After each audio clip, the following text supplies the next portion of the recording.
কি বিতরণ করা হল? আজকে যেমন আমি 2টা বিট,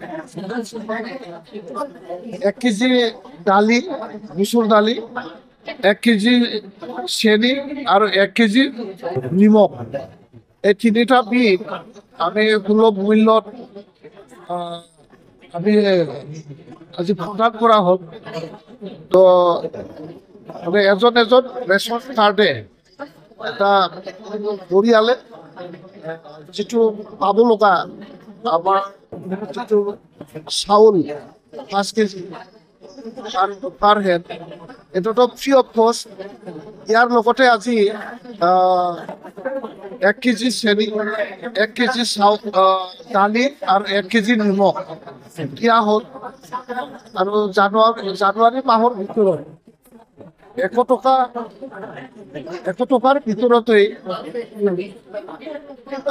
5 কেজি যিটো ফ্ৰী অফ কষ্ট চাউল, ইয়াৰ লগতে 1 কেজি চেনি, 1 কেজি নিমখ আৰু 1 কেজি দালি ডিষ্ট্ৰিবিউশ্যন কৰা হ'ব।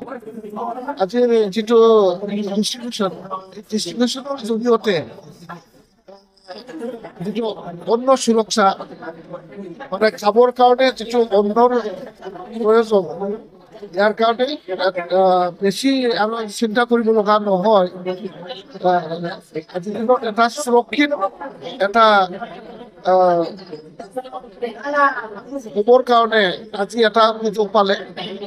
ইয়াৰ লগতে আজি যিসকলে ডিষ্ট্ৰিবিউটৰ, যিসকলে এইখন ডিষ্ট্ৰিবিউশ্যনৰ লগত জড়িত থকা, তেওঁলোকৰো যি এটা কমিশ্যনৰ কথাটো ক'লে, তাৰ জৰিয়তে এটা ইয়াৰ লগত জড়িত থকা ব্যক্তিসকলৰ এটা আৰ্থিকভাৱে এটা সকাহ পাব। আৰু আমাৰ মাজত যে এটা সন্দেহ যে কিছু বস্তু মানে ৰাখি থোৱা, কিছু বস্তু অলপ ওজনত কম দি পেলাই যিটো চলিব লগা যি এটা পৰিৱেশ আছিল, এই পৰিৱেশটো আজিৰ দিনৰ পৰা সম্পূৰ্ণ সমাপ্ত হ'ল বুলি মই অনুভৱ কৰিছোঁ।